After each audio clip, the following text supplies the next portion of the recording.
all know যে you are a মানে performer, you are a big performer. আমার ওই রকম কোনো বোলার মনে হয়নি যে খেলতেই পারবো। এজ লেভেলেও আমার কোনো জায়গায় ব্রেক পেতে হয়নি। বাংলাদেশ আপনার পছন্দের প্লেয়ার সবাই you are very powerful mindset person, খুবই শক্ত প্রকৃতির একজন মানুষ।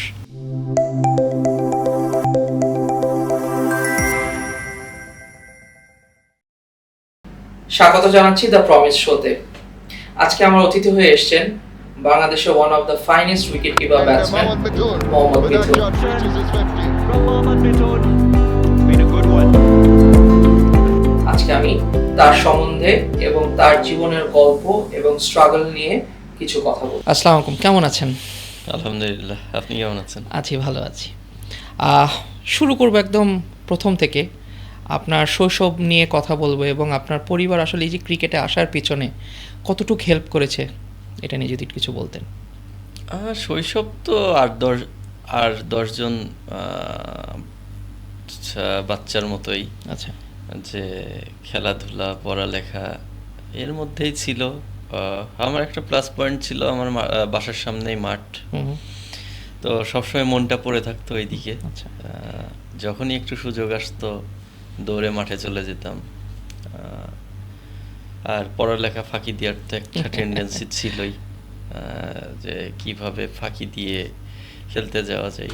ইভেন আমার হোম টাউন কুষ্টিয়া, আমার ওখানে যে এনভায়রনমেন্টটা ছিল ওটা আমার বাসার আশেপাশে অনেকগুলো মাঠ ছিল। আচ্ছা, তো ইভেন স্কুলে আমরা যখন স্কুলে যেতাম, স্কুল টিফিন টাইমে আমরা কিছু ফ্রেন্ড স্কুল ফাঁকি দিয়ে চলে যেতাম আমাদের ওখানে টেনিস গ্রাউন্ড ছিল একটা, ওখানে খেলতে। তো এভাবেই আর কি শৈশবটা কেটেছে।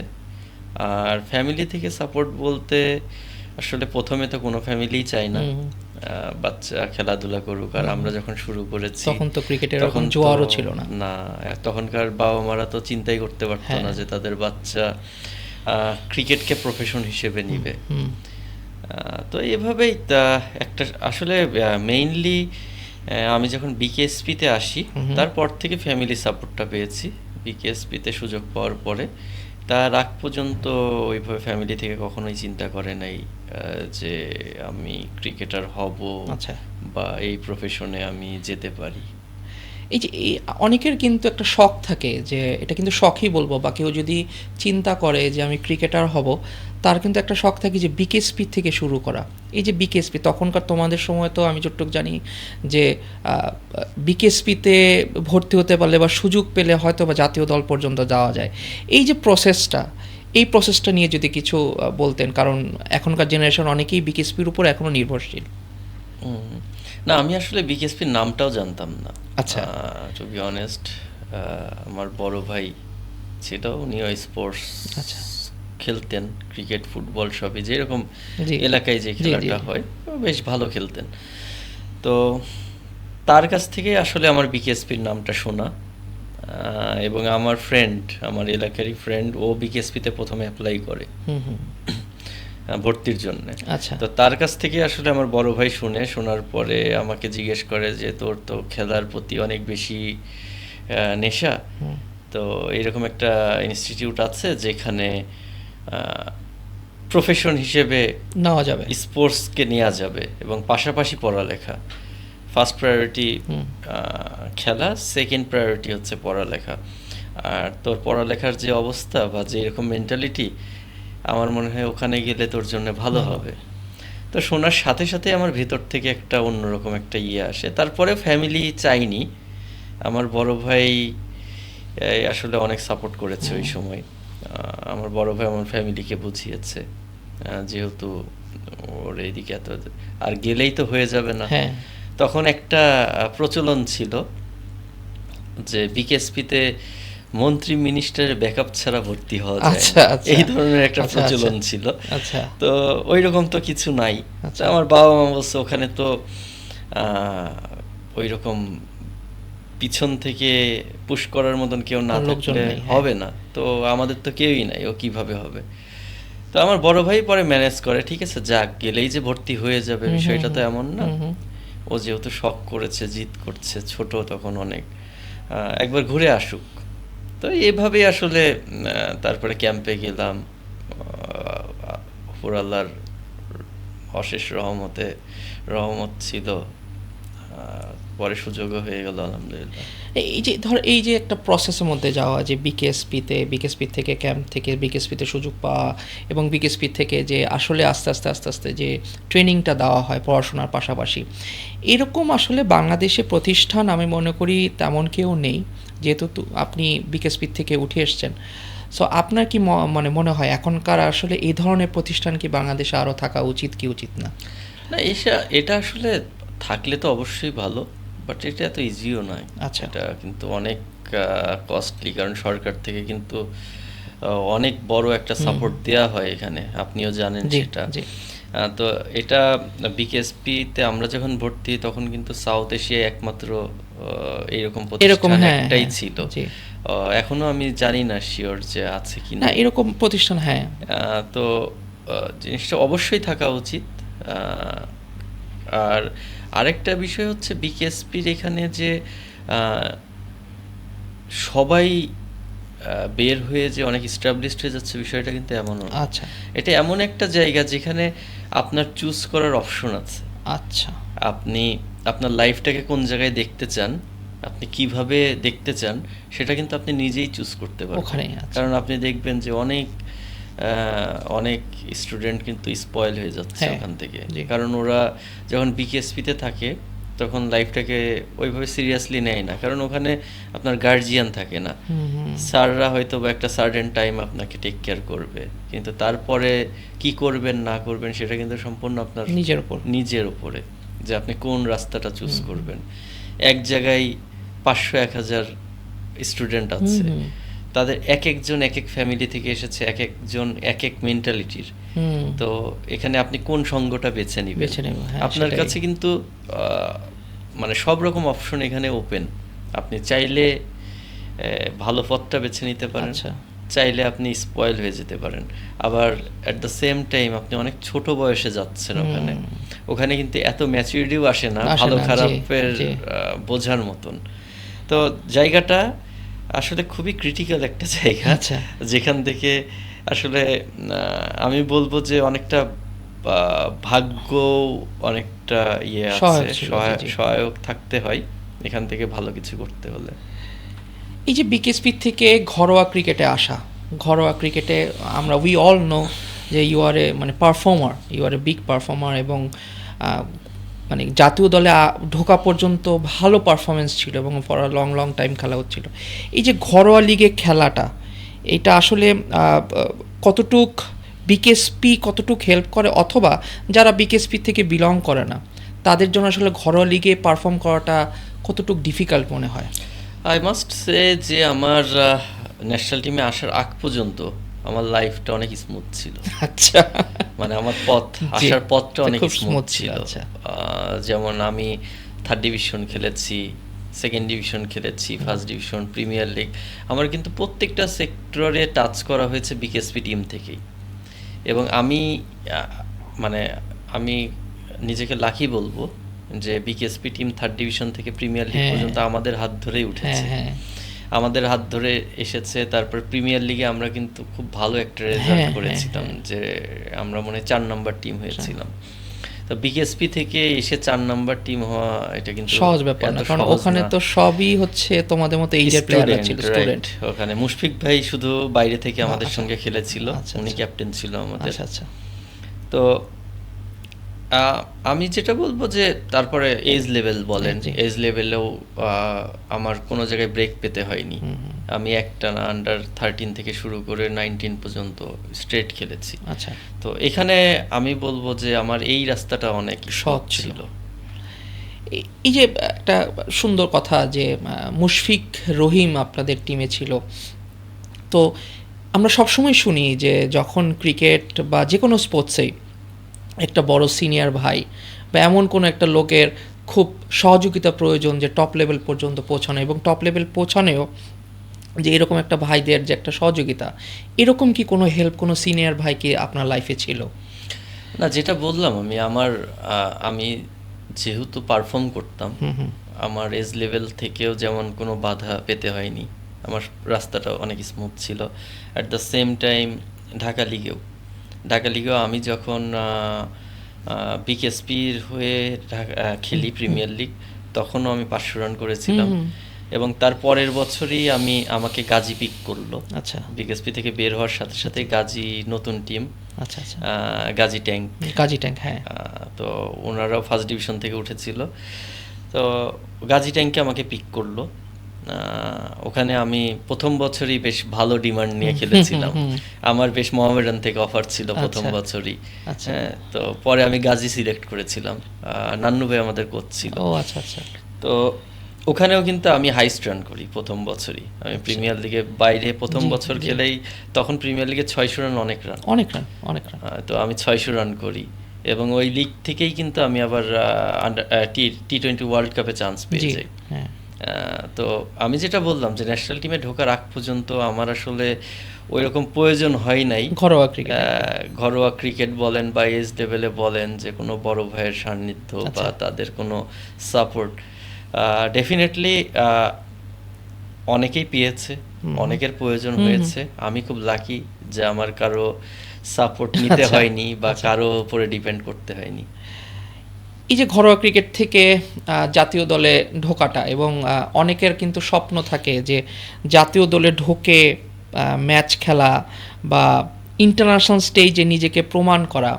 তো এইখানে আসলে আমাদের দেশে ক্রিকেটে কি ওই অবকাঠামোটা, বা আমি যদি বলি তোমাদের সময়ও কি ওই অবকাঠামোটা কি ছিল যেখান থেকে নিজেকে পারফর্ম করাটা ইন্টারন্যাশনাল লেভেলে খুব ইজি ছিল?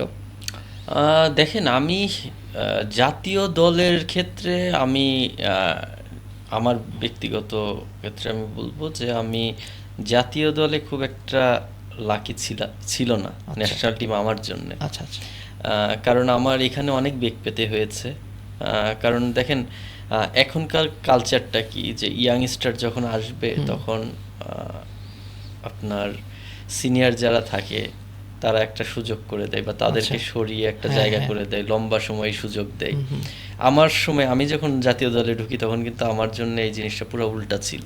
আচ্ছা হ্যাঁ, তখনকার যেই সেট আপটা ছিল, তখন মুশফিক ভাই ছিল। হুম আমি যেহেতু উইকেট কিপার ব্যাটসম্যান, আমার সে মুশফিক ভাইও কিন্তু তখন ইয়াং ছিল। young ছিল। তারপরে তখনকার যে ব্যাচটা ছিল অলমোস্ট 3-4 জন ছাড়া বাকি সবাই ইয়াং ছিল। তো সেই ক্ষেত্রে আমার জন্য ওই জায়গাটা পেতে অনেক কষ্ট হয়েছে। ইভেন আপনি জানেন যে আমি 2009 টি-20 ওয়ার্ল্ড কাপের সুযোগ পেয়ে কোনো ম্যাচ না খেলে কিন্তু হ্যাঁ। আবার টিম থেকে বাইরে চলে হ্যাঁ যাই। হ্যাঁ নেক্সট কলটা আসে আমার হচ্ছে আবার 2013-তে। 13-তে আমার ডেবু হচ্ছে 14-তে। 14-তে, হ্যাঁ হ্যাঁ। মানে এই মাঝখানে একটা 2-3 বছরের গ্যাপ। হ্যাঁ, তো ওই সময় কিন্তু এখন যেরকম প্লেয়ারদেরকে খুব যত্ন করা হয়, বা আপনি 19 শেষ হলে একাডেমিতে যাচ্ছে, এইচপিতে সবসময় একটা প্রসেসের মধ্যে থাকে, তখন কিন্তু এরকম ছিল না। আচ্ছা তখন হতো কি, আপনি ন্যাশনাল ক্যাম্পে থাকলে আপনি থাকবেন, আর যদি ক্যাম্পে না থাকেন তাহলে আপনার বাসায় চলে যেতে হবে বা নিজস্ব কিছু একটা ইয়ে করতে হবে। ইভেন আমি কিন্তু তখন একাডেমি বলেন, এইচপি বলেন, তখন কিন্তু আমি ন্যাশনাল টিমে সুযোগ পাওয়ার পরে আমি চান্স পেয়েছিলাম হচ্ছে একাডেমিতে। কারণ এখন যেমন আন্ডার 19 এর পর ডিরেক্ট একাডেমিতে থাকে, হ্যাঁ, কিন্তু আমাদের সময় কিন্তু তখন এরকম ছিল না। উল্টাটা ছিল আর কি। তখন একাডেমি অনেক, মানে এইচপি ছিল, এইচপি কিন্তু অনেক ডিফিকাল্ট ছিল, অনেক কম্পিটিটিভ ছিল। তখন আপনার কোনো এজ ছিল না ওখানে ঢাকা লিগের পারফর্মাররা যেত, ফার্স্ট ক্লাস খেলার পারফর্মাররা যেত, ইভেন ন্যাশনাল টিমের প্লেয়াররাও যখন ফিটনেস বা কোনো কিছু করতে হইতো, বাদ পড়তো, তারাও আসতো। ইভেন এজ লেভেলের অনেক প্লেয়ার কিন্তু এইচপিতে ছিল। তো তখন এইচপিটা অনেক কম্পিটিটিভ ছিল। আমি ইভেন ন্যাশনাল টিমের সুযোগ পাওয়ার আগ পর্যন্ত আমি ছিলাম না। আমি ঢাকা লিগ খেলে ন্যাশনাল টিমে সুযোগ পাই, তারপর আবার বাদ পড়ে তখন আমি যাই হচ্ছে এইচপিতে। আচ্ছা আচ্ছা। এইখানে আমি আমার লাস্ট গেস্ট যিনি এসেছিলেন উনি আমাকে একটা জিনিস বললেন যে আসলে তখনকার সময় আমাদের যারা ন্যাশনাল টিমে তখন খেলতো এবং হঠাৎ করে টিম থেকে বাদ পড়লে প্রসেসটা খুব ডিফিকাল্ট ছিল আবার ফেরত আসা। তো এখন আবার ঠিক তার ডিফারেন্ট, যেটা এখন একটা মোটামুটি একটা সেট করা থাকে, কোনো ছেলে যদি ন্যাশনাল টিমে আসে, সে যদি কোনো কারণে অ্যাডাপ্ট করতে না পারে তাকে একটু ব্যাকআপ দেওয়া, সেটা কোচিং স্টাফ থেকে শুরু করে সিলেক্টর থেকে শুরু করে যারা প্লেয়ার থাকে এদের, এই এই এই সুযোগটা কি আসলে একটা প্লেয়ারের জন্য আপনি কি মনে করেন খুবই এটা কি নেসেসারি, নাকি না ও পারফর্ম করবে না, তাকে আবার ঘরোয়া ক্রিকেটে যেতে হবে, ওখানে খেলতে হবে, পারফর্ম করতে হবে, দেন প্রসেস ওয়াইজ আবার ন্যাশনাল টিমে আসতে হবে? কোনটা আপনার কাছে বেটার মনে হয়? আমার কাছে মনে হয় দুইটার ব্যালেন্স ইম্পর্টেন্ট। আচ্ছা, হ্যাঁ, এক সময় একদমই ছিল না, হ্যাঁ, এখন হচ্ছে অটো। আচ্ছা, তো দুটার মাঝামাঝি আসাটা ইম্পর্টেন্ট, কারণ আপনি প্লেয়ার যারা ট্যালেন্ট, ডেফিনেটলি তারাই কিন্তু এই লেভেলে আসছে। অবশ্যই। তো ওই ট্যালেন্টটা নষ্ট আমরা করতে পারি না, আবার একজনকে পুরা ডোর খুলে দিতে পারি না যে উইথাউট কম্পিটিশন তুমি ইন করো। আচ্ছা, তো এটার ব্যালেন্সটা খুব ইম্পর্টেন্ট। খেলার সুযোগ করে দিতে হবে, পারফরমেন্স ডেফিনেটলি থাকতে হবে, আপনার যাদের কোয়ালিটি আছে তাদেরকে অবশ্যই আপনার সুযোগ দিতে হবে। বাট এটা আসলে গণহারে হয়ে গেলে প্রবলেম। আপনার কোনো যে লাইফে যে কোনো কিছুই কিন্তু পেতে হলে অ্যাচিভ করতে হয়। আপনি যদি কোনো কিছু অ্যাচিভ না করেন, সহজে এমনি পেয়ে গেলে কিন্তু এটার মর্ম থাকে না। ট্রু। তো আমার কাছে মনে হয় যে ওই ওই কালচারটা আমাদের থাকা উচিত, যে আমি আসলে ভালো কিছু পেতে হলে আমার অ্যাচিভ করে নিতে হবে এটা। আমাদের বাংলাদেশ ক্রিকেট এখন যে অবস্থায় আছে, আপনি তো অনেক দিন ধরে এই জায়গাটাতে অ্যাজ আ প্লেয়ার প্লাস সংগঠক হিসেবে অনেক অনেক ফাইট করছেন, প্লেয়ারদের জন্য ফাইট করছেন, ইভেন দো মাঠে খেলা ফেরানোর জন্য অনেক ফাইট করেছেন, এবং এটার জন্য অনেক বাহবা আপনি কুড়িয়েছেন এবং আপনি অনেক সমালোচনারও আপনি সম্মুখীন হয়েছেন। আপনি কিন্তু এখনও ক্রিকেট খেলছেন এবং আপনি কিন্তু ইউ আর এ পারফর্মার ঘরোয়া ক্রিকেটে। এই জায়গায় আসলে এই যে আপনি বলেন ব্যালেন্স রাখা, আপনি নিজেকে কিভাবে ব্যালেন্স রাখছেন? কারণ আমি জানি যেভাবে আপনাকে ধরেন মাঝখানেও কয়েকদিন আগেও সমালোচনা করা হয়েছে, তখন আপনার বিপিএল চলছিল, আপনি বিপিএল খেলছিলেন এবং ম্যানেজার ছিলেন। আমি দেখেছি আপনার উপর কীরকম প্রেশার ছিল, তারপর নিজেকে যে খেলা এবং মাঠে ঢুকে যে নিজেকে ব্যালেন্স করা, এটা কিভাবে করছেন, এটা যদি একটু বলতেন। আমি বলবো না যে এটা ইজি, ইটস নট ইজি। আচ্ছা, এটা ডেফিনেটলি অনেক ডিফিকাল্ট। আর আপনি যেটা বললেন যে খেলার পাশাপাশি এখন আমি কোয়াবের হয়ে কাজ করছি, তো এটা আমার জন্য সম্পূর্ণ নতুন। কোয়াব কিন্তু একটা সাংগঠনিক জায়গা, এখানে আপনার সাংগঠনিক বিভিন্ন কাজ করতে হয়। আমি কখনোই বলবো না যে এটা সহজ কাজ, এটা ডেফিনেটলি কঠিন কাজ। এবং এটা যেহেতু আমার আগের কোনো এক্সপিরিয়েন্স নেই, সাংগঠনিক এক্সপিরিয়েন্স নেই, তো সেই ক্ষেত্রে আমার শুরুটা তো অবশ্যই অনেক ডিফিকাল্ট হয়েছে। আর তার সাথে আমার হেল্পিং হ্যান্ডও অনেক কম। আমাদের এখনো কোনো প্রপার সেট আপ নেই, মানে আমাদের নিজস্ব অফিস নেই বা আমাদের অফিসের স্টাফ নেই, সেই জন্য সব কাজ বাসা থেকে করতে হয়, ওভার ফোনে করতে হয়, নিজে দৌড়াদৌড়ি করে করতে হয়। খেলার পাশাপাশি এই কাজগুলো করা অনেক কঠিন, কিন্তু এটা আমি আমি আমার ওপরওয়ালাকে ধন্যবাদ জানাতে চাই যে আমার মধ্যে একটা জিনিস কাজ করে, যে আমি মাঠে যখনই পা দেই আমি দুনিয়ার বাকি সব কিছু ভুলে যাই। তো তাছাড়া আপনি যেটা বললেন যে বিপিএল এর মধ্যে যেই ঘটনাটা বা বাংলাদেশের যে এনভায়রনমেন্টটা ক্রিয়েট করা হয়েছিল, যেভাবে আমাদেরকে ভিলেন বানানো হয়েছিল, হ্যাঁ, যেভাবে ভিলেন বানানো হয়েছিল, তো জিনিসটা হচ্ছে আমাদের প্রথম কথা হচ্ছে মেক সেন্স করতো না। কারণ আমাদের পুরা ইস্যুটা ছিল হচ্ছে প্লেয়ারদের সম্মান নিয়ে। ঠিক আছে, সবাই কিন্তু ডিজার্ভ করে, সে যেই প্রফেশনে আছে সেই প্রফেশনে তাকে যেন সম্মান দেয়া হয়। এবং আমি স্পেশালি খুব বিশ্বাস করি এই জিনিসটা, যে যার জায়গা থেকে সম্মান প্রাপ্য সবারই সম্মান থাকা উচিত, সবাইকেই সম্মান দেওয়া উচিত। এবং আমাদের ইস্যুগুলো ছিল কিন্তু সব ক্রিকেট রিলেটেড, ক্রিকেটের বাইরে কোনো কিছু, ক্রিকেটের বাইরে কোনো ইস্যু ছিল না। তো এখানে যাই হোক, এটাকে অন্যভাবে মোড় দিয়ে এটাকে সোশ্যাল মিডিয়ায় একটা ছড়ানো হয়েছিল। যদিও আমি এখনো বিশ্বাস করি এটা স্বাভাবিক ঘটনা না, না, অবশ্যই না। কারণ আমি সবচেয়ে বেশি ফেস করেছি বিষয়টা। এটা মোটেও স্বাভাবিক ঘটনা ছিল না, এটা সম্পূর্ণ পরিকল্পিত একটা ঘটনা ছিল। আমি শিওর আমার সঙ্গে যারা ক্রিকেট ভালোবাসে বা ফলো করে তারা সবাই একমত হবে, কারণ আমি এখন পর্যন্ত এমন কোনো মানুষ পাইনি যে ক্রিকেট ভালোবাসে আমাদেরকে বলেছে যে আপনারা এই কাজটা ঠিক করেন নাই। সবাই আমি ক্রিকেটিং পার্সন সবার কাছ থেকেই বা ক্রিকেট রিলেটেড সবার কাছ থেকে আমরা এই বিষয়টাই সাপোর্ট পেয়েছিলাম, এবং এই বিষয়ে কিন্তু প্রত্যেকটা প্লেয়ারও একমত ছিল, কারণ এটা আমার একার পক্ষে ডিসিশন নেওয়া সম্ভব ছিল না। এটা সম্পূর্ণ ক্রিকেট সম্মিলিত একটা ব্যাপার, সবার মানে প্রত্যেকটা ক্রিকেটার যারা আগে খেলেছে, বর্তমানে খেলছে এবং ফিউচারে খেলবে, এটা সবার জন্যে করা ছিল, যেন নেক্সট কেউ এসে অসম্মানিত করতে না পারে কাউকে, কোনো প্লেয়ারকে। তো তারপরেও যাই হোক, বিষয়টা যেভাবে হয়েছে আপনিও জিনিসটা দেখেছেন, এটা সবাই জানে, এটা নিয়ে আর নতুন করে কথা বলার কিছু নাই। বাট যেটা বলবো যে স্টিল আমি খেলার পাশাপাশি এই কাজটা করতে একটু চ্যালেঞ্জ তো ফেস করতেই হয়। তারপরেও যেহেতু এই ক্রিকেট থেকে আমার অনেক, আজকে যা কিছু পেয়েছি সব ক্রিকেট থেকেই, তো এই ক্রিকেটকে দেওয়ার জন্য কিছু তো দিতে হবে অবশ্যই। হ্যাঁ, তো আমি সেই উদ্দেশ্যেই আসলে এখানে আসা, যেই কয়দিন থাকবো চেষ্টা করব আমি নিজের জায়গায় সৎ থেকে ক্রিকেটটাকে কতটুকু সাপোর্ট করতে পারি। আমি যদি যেখানে আছে সেখান থেকে 1%ও সামনের দিকে এগিয়ে দিতে পারি, নেক্সটে হয়তো আমার থেকে ভালো কেউ আসবে, সে এসে জিনিসটা ওখান থেকে আরও এগিয়ে নিয়ে যাবে। আমি জাস্ট সেই উদ্দেশ্যেই কাজ করে যাচ্ছি। সাথে সাথে ডেফিনেটলি ক্রিকেট আমার রুজি রুটি, এটা আমার প্রফেশন, এটা তো আমার ফার্স্ট প্রায়োরিটি, এটার উপরে তো 100% ফোকাস থাকেই। যেহেতু বিপিএলের কথা আসলো, তুমি তো অনেকগুলো বিপিএল খেলেছো এবং এমন টিমকেও তুমি রিপ্রেজেন্ট করেছো যেসব টিমের আসলে অনেক সমালোচনা ছিল, অনেক কিছু ছিল, এবং সেসব টিম নিয়ে তুমি দেখা গিয়েছে যে একদম ফাইনাল পর্যন্ত গিয়েছো। এবং সেই একটা যদি আমি বলি এই সেন্সেই বলি যে দেখা যাচ্ছে অন্য টিমগুলো অনেক অর্গানাইজ ছিল, তুমি যেই টিমে ছিলে সেই টিমটা অত অর্গানাইজ ছিল না, কিন্তু সেই টিমটাকে তুমি ফাইনাল পর্যন্ত নিয়েছো।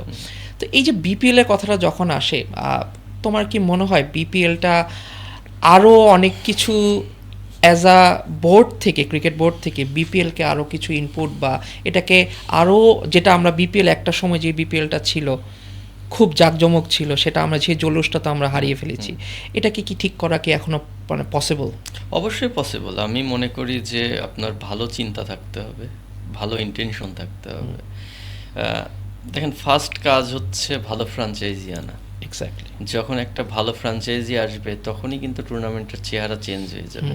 আপনি যেই সময়টার কথা বললেন তখন বেক্সিমকো ছিল, রংপুর ছিল, ইভেন বাকি যে টিমগুলো ছিল, রাজশাহী, খুলনা, সিলেট, এইসব জায়গায় কি কি প্লেয়ার এসেছে। আমাদেরকে কিন্তু চিন্তা করা হতো আইপিএল এর পরেই বিপিএল, এবং এটা নামে অনেক দিন চলেছে, হ্যাঁ, কিন্তু কাজে কিন্তু খুব অল্প সময় ছিল, এক সময় ছিল না তা না। কিন্তু তো আমি মনে করি যে যদি আপনার ভালো ইন্টেনশন থাকে, আপনি ভালো ফ্র্যাঞ্চাইজি আনতে পারেন, তাহলে ডেফিনেটলি এটা সম্ভব। কারণ আমাদের দেশে ক্রিকেটের প্রতি মানুষের যে ভালোবাসা, এটা কিন্তু সব জায়গায় নাই। আপনি এসএ টি20-র কথা বলেন বা বাকি যে অনেকগুলা ওয়ার্ল্ড ওয়াইড লিগ হচ্ছে, আপনি দেখবেন দর্শক, যদি আপনি চিন্তা করেন, দর্শক পাই আইপিএল দর্শক পাই, বিগ ব্যাশ দর্শক পাই, পিএসএল পাই, বিপিএল পাই, আর কোন টুর্নামেন্টে কিন্তু তেমন কোনো দর্শক নেই, খালি মাঠে খেলা হচ্ছে। তো এইটাকে বড় করা আমি মনে করি যে খুব একটা কঠিন কাজ না। আপনি যদি প্রপার ওয়েতে ভালো ফ্র্যাঞ্চাইজিদেরকে দিয়ে দেন এবং তাদেরকে যদি প্রপার সম্মানের সাথে এখানে নিয়ে আসা হয়, আমার মনে হয় যে বিপিএল চেঞ্জ হতে সময় লাগবে না। আমি যদি এখন একটা প্রশ্ন তোমাকে করি, যে ফ্র্যাঞ্চাইজি কথা যে বলছো, আমরা দেখছি যে কোনো ফ্র্যাঞ্চাইজি এক্সেপ্ট 2টা ফ্র্যাঞ্চাইজি আমি জানি যে মোটামুটি অনেক বছর বিপিএল খেলেছে, যার মধ্যে রংপুর একটা এবং আরেকটা ছিল কুমিল্লা। এই 2টা ফ্র্যাঞ্চাইজি ছাড়া কারোই লং টাইম ওরা মানে স্টিক করতে পারেনি বিপিএলের সাথে। এই ব্যর্থতা কি অনেকটাই ক্রিকেট বোর্ডের, নাকি এর পিছনে থাকে না যে আহ, সবাই তো কোনো না কোনো কিছুতে আসে ইনকামের জন্য, আবার অনেকে চিন্তা করে যে আমি এখানে আসছি নিজের নামও ঠিক আছে, তো সেই ক্ষেত্রে ফ্রাঞ্চাইজি বা বোর্ডের কোন সমস্যাটা আসলে ক্রিয়েট হয় দেখে বেশি দিন কোনো ফ্রাঞ্চাইজি আসলে থাকতে চায় না বিপিএল এর সাথে? আমার কাছে মনে হয় যে এখানে বোর্ডকে তো অবশ্যই দায়ভার নিতে হবে, কারণ ডিসিশন তো ওখান থেকেই আসে। আচ্ছা। আপনি বোর্ড থেকে যদি আপনি টিম না দেন তাহলে টিম কিভাবে পাবে? তো ডেফিনেটলি ক্রিকেট বোর্ডকে দায়ভার নিতে হবে। অ্যাট দ্য সেম টাইম যে পার্সোনাল বেনিফিটটা একটু সাইডে সাইড রাখতে রাখতে হবে, হবে, এটা কারণ ট্রু। বিপিএল আমাদের দেশের কিন্তু একটা অ্যাসেট। অ্যাসেট। তো এটাকে যদি আমরা বড় করতে পারি, আমাদের ক্রিকেট কিন্তু বড় হবে। ট্রু। তো এখানে আপনার পার্সোনাল রিলেশনটাকে সাইডে রেখে ক্রিকেটের ইন্টারেস্ট দেখে, ক্রিকেটের জন্য কারা ভালো হবে, কারা এখানে সাস্টেন করতে পারবে, কাদের ব্যাকগ্রাউন্ড কি, এই টোটাল বিষয়গুলো চেক করে তারপরে একটা ফ্রাঞ্চাইজি দেওয়া উচিত। কারণ আমরা সবাই জানি যে বাংলাদেশে যে বড় বড় গ্রুপ অফ ইন্ডাস্ট্রিগুলো আছে, কার কতটুকু ক্যাপাবিলিটি আছে, কে আসলে পরে এখানে সাস্টেন করতে পারবে, কম বেশি সবাই এটা কিন্তু মানে আপনি খালি চোখেই কিন্তু আপনি বলে দিতে পারবেন যে এরা আসছে, এরা সাস্টেন করতে পারবে। তো আমি শিওর যে ক্রিকেট বোর্ডের কাছে তো আরো ডিটেইলস ইনফরমেশন অবশ্যই আছে। ওখানে যেহেতু একটা গ্রুপ এটা নিয়ে কাজ করে, তাদের কাছে এগুলো ক্লিয়ার একটা ভিউ আছে যে কাদের কি অ্যাবিলিটি আছে। তো তারা যদি কনভিন্স করতে পারে, তারা যদি তাদের কাছে যে তাদেরকে ক্রিকেটে আনতে পারে, আলটিমেটলি দেখেন আপনি যখন ক্রিকেট বোর্ডে থাকবেন বা ক্রিকেটের সাথে কাজ করবেন, আপনার কিন্তু ক্রিকেটের স্বার্থে মানুষের কাছে যেতে হবে। আপনার কাছে কেউ আসবে না। আপনি যদি বসে থাকেন আমার কাছেই সবাই আসবে, ইটস রং। আপনি যদি তাদের কাছে যেয়ে তাদেরকে কনভিন্স করতে পারেন, তাদেরকে ক্রিকেটে আনতে পারেন, তাহলে আলটিমেটলি ক্রিকেট বড় হবে। এই যে ক্রিকেট বড় হবে এর পিছনে আমি একটা চেঞ্জেস তো এখন দেখতেই পাচ্ছি আমরা রিসেন্টলি, যে তামিম ইকবাল সাহেব উনি যখন ক্রিকেট বোর্ডে আসলেন, এসে কিছু ড্রাস্টিক ডিসিশন নিলেন, যে ডিসিশনগুলো আসলে ক্রিকেটের জন্য ভালো হচ্ছে। কিছু সময়ের জন্য মানুষ কিন্তু এটাকে নেগেটিভভাবে, বাংলাদেশ তো অ্যাজ ইউজুয়াল সমালোচনা করতে তারা সব সময় এক পায়ে দাঁড়ানো। আমার কথা হচ্ছে এটা তো ক্রিকেটের স্বার্থে এবং বাংলাদেশে ক্রিকেটের জন্য ভালো। আমরা কি আসলে চাই না যে এরকম কোনো প্রেসিডেন্ট সে আসুক এবং ক্রিকেটের জন্য ভালো কিছু হোক? দেখেন, আমাদের আলটিমেটলি আপনিও ক্রিকেট খেলেছেন এক সময়, আমিও ক্রিকেট খেলছি। তো আমাদের চাওয়া কিন্তু ক্রিকেট ভালো থাকুক, কে আসলো ইম্পর্টেন্ট না। ট্রু। তো বিষয় হচ্ছে আপনি যখন বোর্ড প্রেসিডেন্ট হবেন, বোর্ড প্রেসিডেন্ট কিন্তু সর্বক্ষমতার ঊর্ধ্বে, মানে ক্রিকেট বোর্ডে স্পেশালি ক্রিকেট বোর্ডে কিন্তু আপনার হাতে সব রকম পাওয়ার আছে। আপনার ওই পাওয়ার আছে, আপনি ওইটা যে কোনো সময় যে কোনো কিছু অ্যাপ্লাই করতে পারেন, সেই ফ্রিডমটাও আছে। তো বিষয় হচ্ছে যে আপনি করবেন কি করবেন না সম্পূর্ণ ডিপেন্ড করে আপনার উপরে, ইচ্ছাটা। তো দেখেন, আমরা যেটা দেখতে পাচ্ছি এখন, যে তামিম ভাই আসার পরে ধরেন কিছু দিনের মধ্যেই কতগুলো ডিসিশন নিয়ে নিল, কিন্তু আমরা এমনও দেখেছি কেউ 5-7 বছরেও এই ডিসিশনগুলো নিতে পারে নাই। তো আমাদের এইরকম ডাইনামিক প্রেসিডেন্ট দরকার, যে আসবে, কাজ করবে, ক্রিকেটের ভালো হবে, হ্যাঁ, ক্রিকেটের উন্নয়নে কাজ করবে। বিষয় হচ্ছে আপনার মাথায় অনেক ভালো প্ল্যান থাকতে পারে, কিন্তু আপনি এক্সিকিউট করলেন না, ওই প্ল্যান থেকে তো কোনো কাজে দিবে না। আমার কথা হচ্ছে যে আপনার মাথায় যদি 2টা ভালো প্ল্যান থাকে, 2টা এক্সিকিউট করতে হবে। তো আমরা এখন এক্সিকিউশন দেখতে পাচ্ছি ক্রিকেটের স্বার্থে। এবং দেখেন, আপনি খালি চোখেই কিন্তু সবাই বলতে পারে, এবং বাংলাদেশের মানুষ অতটুকু ক্রিকেট বোঝে যে কোনটা ক্রিকেটের ভালো, কোনটা ক্রিকেটের খারাপ, কোন ডিসিশনগুলো ক্রিকেটের উন্নয়নে হচ্ছে, কোন ডিসিশনগুলো চোখে ধুলা দেওয়ার জন্য হচ্ছে। আমরা আগে পরেও বেশ কিছু কাজ দেখেছি, চোখে ধুলা দেওয়ার জন্য অনেক কাজ করা হয়েছে। তো আমাদের আসলে এতটুকু সেন্স আছে যে কে আসলেই ক্রিকেটের উন্নয়ন করতে চাই আর কে হচ্ছে আই ওয়াশ করতে চাচ্ছে। তো আমি শিওর যে সাধারণ মানুষগুলো এই জিনিসগুলো বুঝে এবং সবারই জ্ঞান বুদ্ধি আছে, সবাই বিচার করতে পারে যে কোন ডিসিশন ক্রিকেট ভালো হবে, কার হাত ধরে এগিয়ে যেতে পারে। তো আমরা এখন প্লেয়ার্স পয়েন্ট অফ ভিউ থেকে বলতে পারি, প্লেয়াররা আসলে মানসিকভাবে অনেক ফ্রি স্বস্তিতে আছে, আছে। স্বস্তিতে আছে। তারা অ্যাটলিস্ট এতটুকু বুঝতে পারছে যে না, আমাদের ইন ফিউচার আমরা ভালো কিছুর মধ্যে থাকবো, ভালো কিছু পাবো। কিছুদিন আগেও যেটা নিয়ে মানে প্লেয়ারদের মধ্যে একটা আতঙ্ক ছিল, ক্ষোভ ছিল অনেক, যে আজও খেলা হবে কি না, হবে না, বা ক্রিকেট কি নেক্সট কি হতে যাচ্ছে, এটা নিয়ে সবার মধ্যে কিন্তু একটা আতঙ্ক ছিল। তো এখন আমি সব প্লেয়ারদের সঙ্গে মিশি খুব কাছে থেকে, সব প্লেয়ারদের মেন্টালিটি বুঝি। তো তারা এখন মেন্টালি অনেক পিস, এবং তারা শুধু খেলায় ফোকাস করছে, এবং তাদের বিশ্বাস যে আমরা যদি ভালো ক্রিকেট খেলি অটোমেটিক আমাদের ফ্যাসিলিটি আসবে, আমাদের আর চাইতে হবে না বা কারো কাছে ওই ধরনের একটা লোক আমাদের সাথে আছে। হ্যাঁ, ওই বিশ্বাসটা এখন সবারই আছে। আমি যদি এখন বাংলাদেশ ক্রিকেটে আসি, ন্যাশনাল টিমে আসি, অনেক দিন ধরে আপনি ন্যাশনাল টিমের বাইরে কিন্তু আপনি ন্যাশনাল টিমকে খুব কাছ থেকে দেখছেন, আপনি ঘরোয়া ক্রিকেট খেলছেন, ন্যাশনাল টিমের প্লেয়াররা যাওয়া আসার মধ্যে আছে। আমাদের বাংলাদেশ ক্রিকেট কি আসলে কি is in the right track? এটা আসলে খুব ট্রিকি কোশ্চেন, কারণ রাইট ট্র্যাকে তো ডেফিনেটলি নাই আমরা। আচ্ছা, কারণ একটা ইন্টারন্যাশনাল টিম হতে হলে বা আমাদের দেশের প্লেয়ারদের উপরে যে এক্সপেকটেশন ফুলফিল করতে হলে যে ফ্যাসিলিটিস দরকার, আচ্ছা, সেটা আসলে আমাদের কাছে নাই, আচ্ছা, টু বি অনেস্ট। কারণ আপনিও বাইরের দেশে গিয়েছেন, তাদেরও ফ্যাসিলিটিস দেখেছেন, তাদের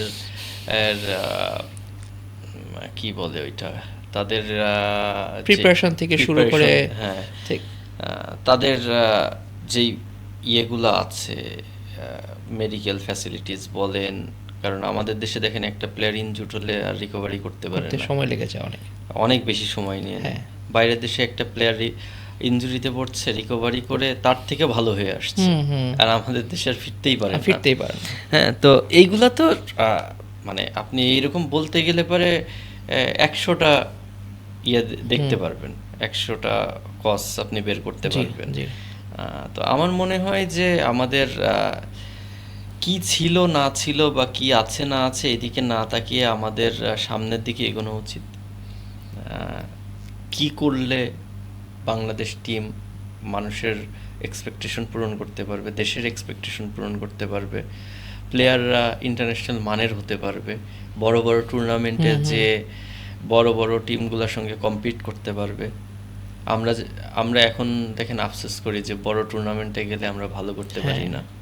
এই আমরা কিন্তু হোমে ভালো করছি বা কোন সিরিজে গেলে ভালো করছি, বাট ইন্টারন্যাশনাল কোন টুর্নামেন্ট গেলে আমরা একটু ধাক্কা খেয়ে যাচ্ছি। হ্যাঁ, তো এই জিনিসগুলো দেখেন আমাদের চাওয়া কি যে একটা বড় টুর্নামেন্টে যাবে বাংলাদেশ টিম, ওখানে মাথা উঁচু করে খেলবে এবং আমরা দেখবো যে বাংলাদেশ টিম জিতছে বা কম্পিট করছে, আমরা আশা নিয়ে বসবো। তো এই জায়গায় যেতে ওভারনাইট কোনো কিছুই হয়ে যাবে না, বাট আমরা যদি আজকে থেকেই শুরু করি তাহলে আমি মনে করি আমাদের দেশের প্লেয়ারদের তো খুব কাছ থেকে দেখি, প্লেয়ারদের কিন্তু ডেডিকেশনের কোনো অভাব নেই। তারা কিন্তু হার্ডওয়ার্ক থেকে শুরু করে সব কিছু আপনি যদি দেখেন, তারা কিন্তু যথেষ্ট চেষ্টা করে। কিন্তু আমাদের দেশে আদার্স যে ফ্যাসিলিটিস, উইকেট ইন্টারন্যাশনাল মানের পাওয়া যায় না, আদার্স যে ফ্যাসিলিটিসগুলো আছে ইন্টারন্যাশনাল প্লেয়ার হতে হলে, ওই রিসোর্সগুলো অনেক কম। তো আমার মনে হয় যে ওই ফ্যাসিলিটিস বা রিসোর্সগুলো যদি আমরা প্লেয়ারদেরকে দিতে পারি, তাহলে আমি মনে করি যে নেক্সট ফিউ ইয়ার্স আমরা আমাদের যেই গোল বা আমরা যেটা চাচ্ছি সেটা অ্যাচিভ করতে পারবো।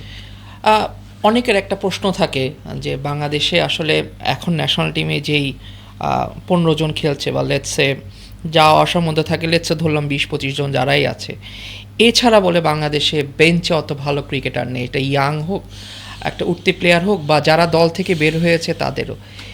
এই জায়গাটা কি আসলে বাংলাদেশ ক্রিকেট বোর্ড বা টিম ম্যানেজমেন্টের সাথে যারা জড়িত, থিঙ্ক ট্যাঙ্ক, বা আমি যদি এইভাবেও বলি বাংলাদেশ ক্রিকেটের যারা এইচপির সাথে যুক্ত আছে, লেটসে কোচেসরা, ট্রেনার্সরা, আরও যারা ক্রিকেট বোর্ডের সাথে এখানে আছে, এইচপি বলেন বা টাইগার্সে বলেন যারা আছে, এদের কি আসলে কাজ করা উচিত? আর অথবা আমি আপনাকে একটা প্রশ্ন করতে চাই, আসলে কি আমাদের বেঞ্চে প্লেয়ার আছে? প্লেয়ার তো ডেফিনেটলি আছে, আচ্ছা, প্লেয়ার আছে, কিন্তু আমাদের প্রসেসটা ঠিক নেই। প্রসেসটা ঠিক নেই। কারণ আমাদের দেশে একটা বড় প্রবলেম হয়েছে স্পেশালি হাতুড়া সিংয়ের আচ্ছা, সময়টাতে। সময়টা ওকে, ও যাকে বাদ দিয়েছে তাকে টোটালি বাদ দিয়ে দিয়েছে, মানে ওকে নিয়ে আর চিন্তাই করেন। ওকে নিয়ে আর চিন্তাই করেনি, ওকে আর ফেরার কোনো সুযোগই দেয়নি। তাদের বয়স কিন্তু খুব বেশি ছিল ছিল না, তখন। হ্যাঁ। তো জিনিসটা হচ্ছে আপনি ডেফিনেটলি ইয়াং প্লেয়ারকে আপনি প্রডিউস করবেন, হুম, বাট আপনি যারা অলরেডি 50 ম্যাচ 100 ম্যাচ খেলা প্লেয়ার, তাদের যদি ফিটনেস থাকে, তাদের যদি পারফরমেন্স থাকে, তাহলে আপনি কেন তাদেরকে ওখান থেকেই ক্লোজ সরিয়ে দিবেন, হ্যাঁ। কারণ এটা তো আমাদের দেশের লস।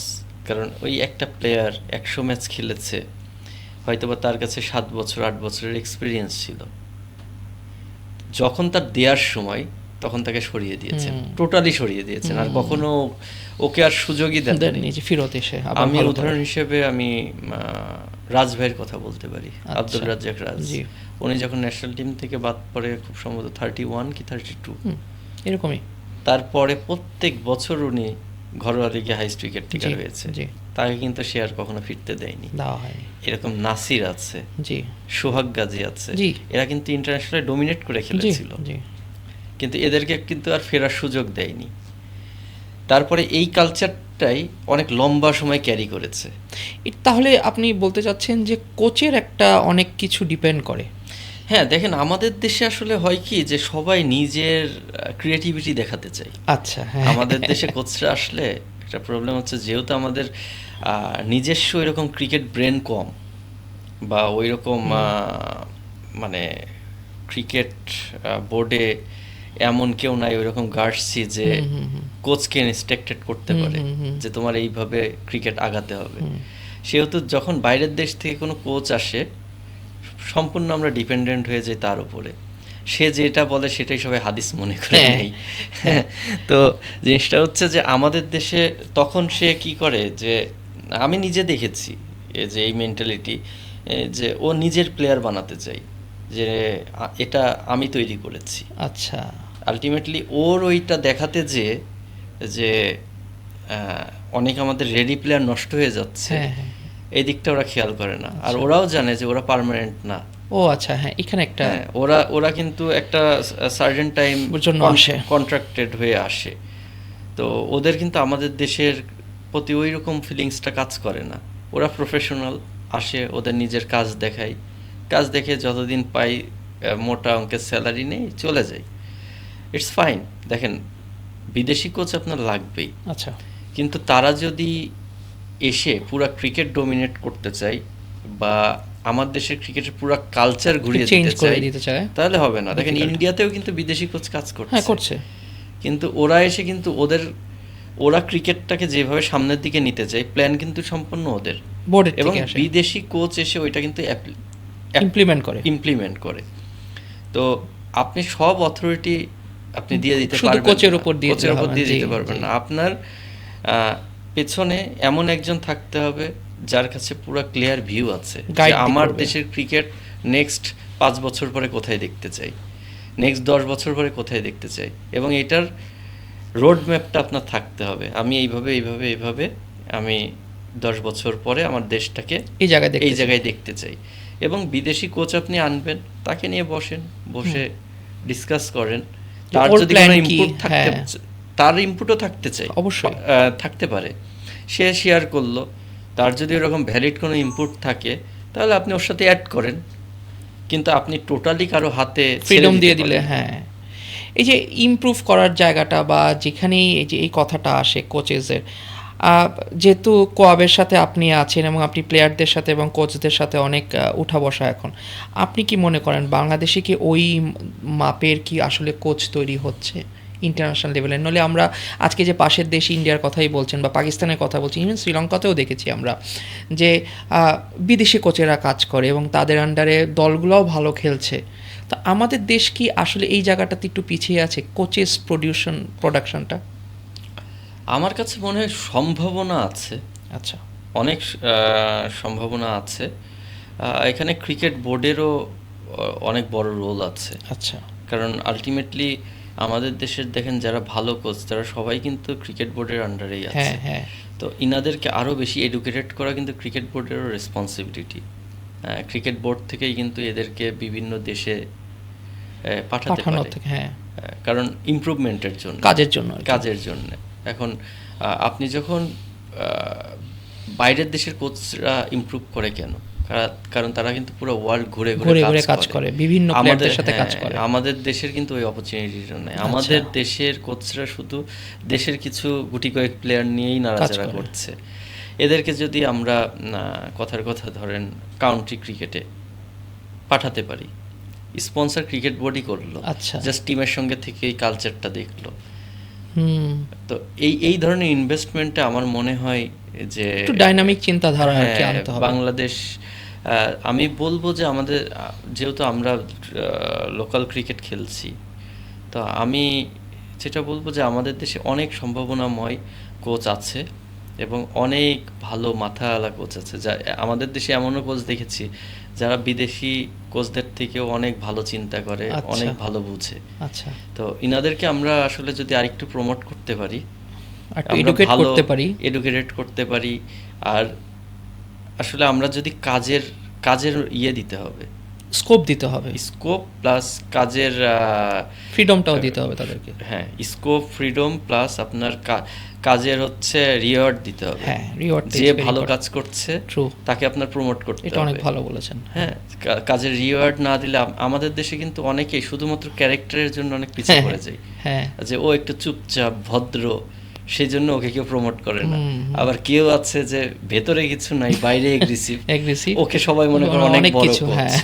হ্যাঁ, তো এই জিনিসগুলো যে যারা ভালো কাজ করছে এই ক্যারেক্টারগুলো পিক করে তাদেরকে যদি আমরা আরেকটু প্রমোট করি, তাহলে আমি শিওর যে আমাদের দেশের কোচরা অনেক ভালো করতে পারবে।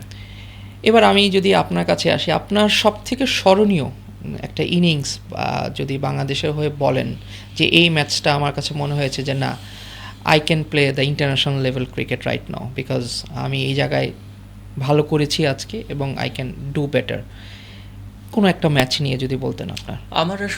আমার লাইফে তো ধরেন আমি খুব সহজে বাদ পড়ে গেছি, তো আমার একটা সময় ছিল যে আমার মনে হচ্ছিল যে ইন্টারন্যাশনাল ক্রিকেট ডান।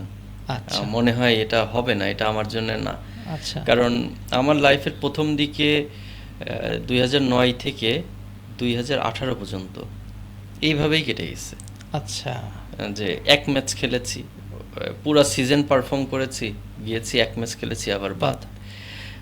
আবার আগের ম্যাচটা ভালো খেলেছি, সিরিজের লাস্ট ম্যাচ ছিল, পরের সিরিজে গিয়েছি, কোনো ম্যাচ না খেলে আবার পরের সিরিজে বাদ। কোনো প্রসেসের মধ্যে কোনো প্রসেস ছিল না, আর আমি জানতামও না আসলে আমি কেন বাদ পড়ছি, কেন চান্স পাচ্ছি। আচ্ছা আচ্ছা, এটা একটা খুব বড় একটা ডিসঅ্যাডভান্টেজ একটা প্লেয়ারের জন্য। 2009 এর পরে 2018 পরে আমার লাইফটা একটু সেটেল হয়। সেটেল হয় বলতে আমি এই টিমের একটা ট্যুরে যাই, যদিও ওই ট্যুরে ছিলাম না আমি, ওখানেও রিপ্লেসমেন্ট হিসেবে যাই আয়ারল্যান্ডে। ওখানে খুব ভালো করার কারণে ওখানে ন্যাশনাল টিমের কোচ ছিল তখন স্টিভ রোডস। আচ্ছা। ও একটা ইনিংস দেখে, আমার হচ্ছে 38 বলে 89, 200 চেস করছিল আমরা। ওই ইনিংসটা দেখার পরে দেশে আসার পরে আমাকে আবার কল করে ন্যাশনাল টিমের ক্যাম্পে, ওখানে প্র্যাকটিস ম্যাচে আমি 80 করি, তারপরে আমি এশিয়া কাপে চান্স পাই। ওইটা আবার রিবর্ন আমার, আসলে অনেক দিন পরে নতুন করে দেখা নিজেকে। হ্যাঁ, তো ঢুকেই আমি শিওর ছিলাম না ম্যাচ খেলবো কি খেলবো না। 2018 আমি এশিয়া কাপের কথা বলছি, দুবাইতে, যেটা আমরা ফাইনাল খেললাম ইন্ডিয়ার সাথে। তো ওখানে ফার্স্ট ম্যাচ আসলে আমি শিওর ছিলাম না খেলবো কি খেলবো না। এরকম সময়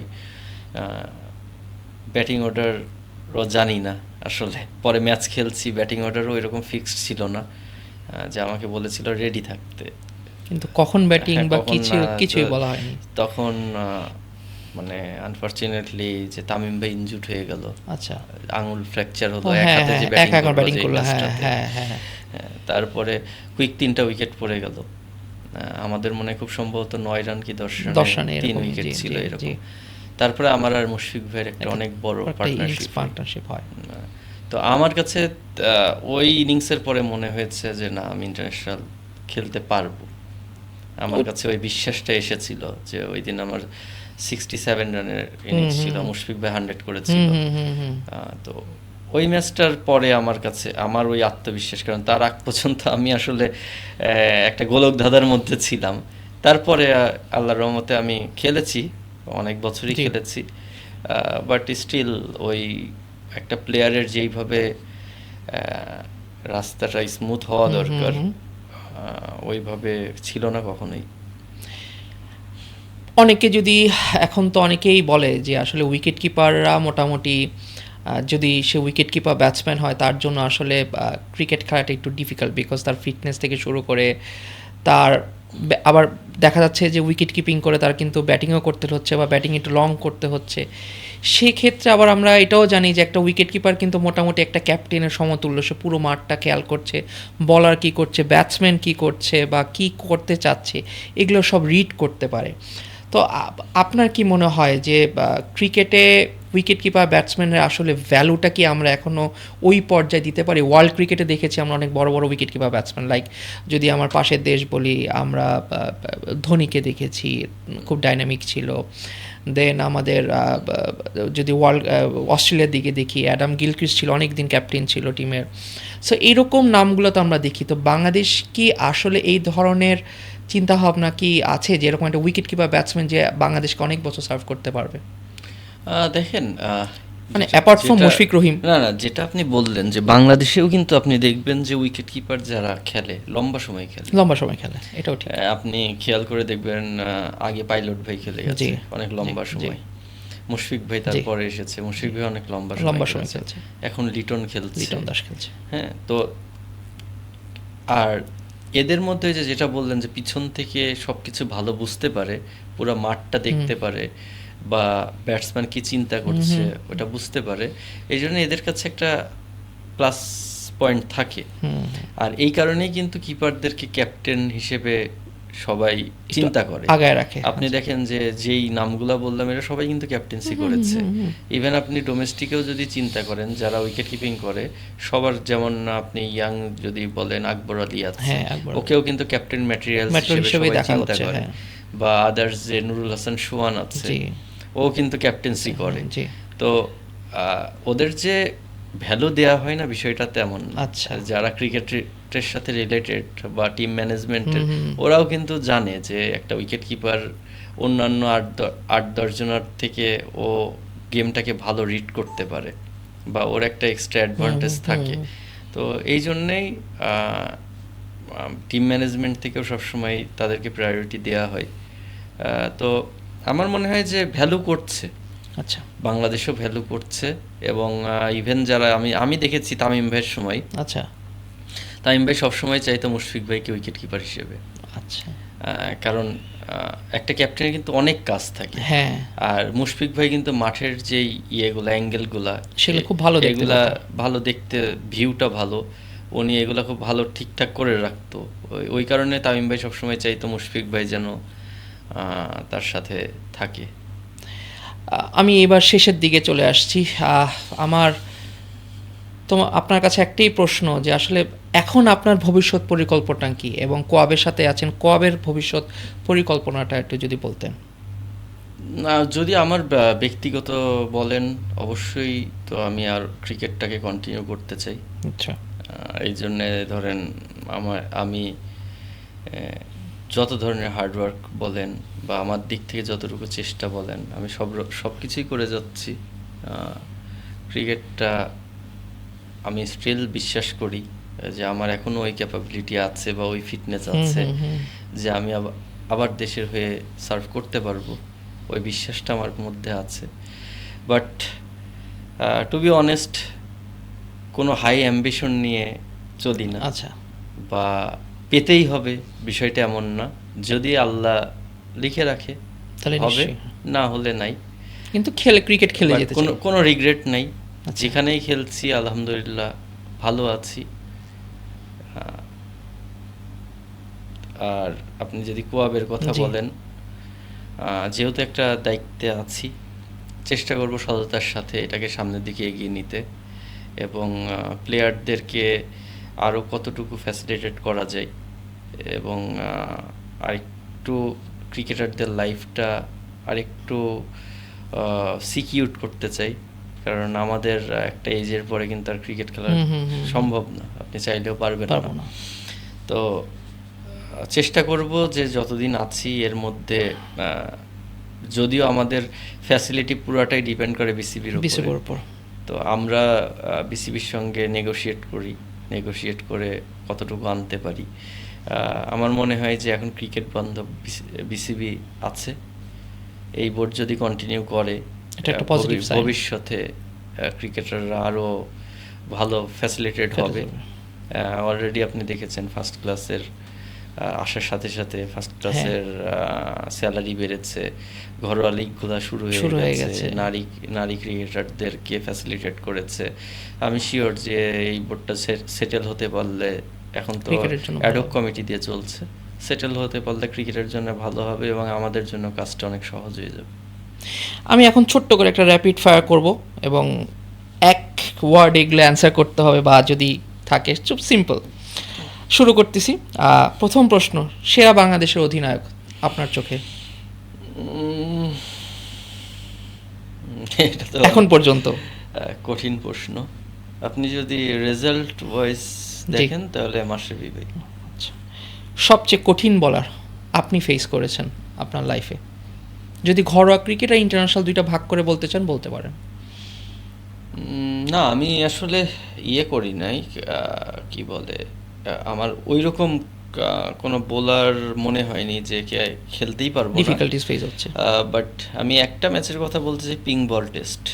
ওটা ডিফিকাল্ট ছিল, ওইটা আমার কাছে মনে হয়েছে যে ইন্ডিয়াতে যে পিঙ্ক বল টেস্টটা হয়েছিল, আমার কাছে মনে হয়েছে এটা আসলে ডিফারেন্ট লেভেলের, এটা খেলা আমার পক্ষে সম্ভব না। প্রিয় ক্রিকেট গ্রাউন্ড? মিরপুর। আচ্ছা, টেস্ট ক্রিকেট নাকি টি-20 ক্রিকেট নাকি ওডিআই ক্রিকেট? ওডিআই। ড্রেসিং রুমের সবচেয়ে মজার ক্রিকেটার কে ন্যাশনাল টিমে?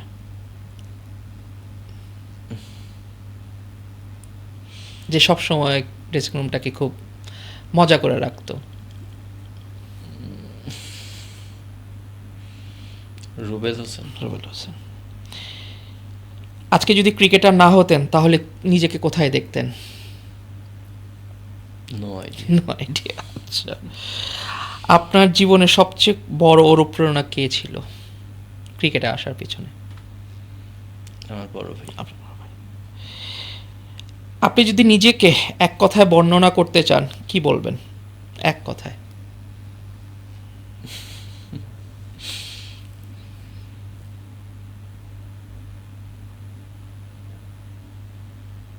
No words. আমি বলবো? প্লিজ। আমি তো আপনার সাথে কাজ করেছি, এবার তো আমি দেখেছি you are very powerful mindset person, খুবই শক্ত প্রকৃতির একজন মানুষ। Thank you. এবার আমি একটু আমাদের 11টা দেশ এখন ক্রিকেট খেলে, সেই 11টা দেশের আপনার পছন্দের প্লেয়ারের নাম বলবেন একজন করে। আমি শুরু করছি অস্ট্রেলিয়া থেকে। আপনার পছন্দের cricketer? Adam Gilchrist. England? Joe Root. Pakistan?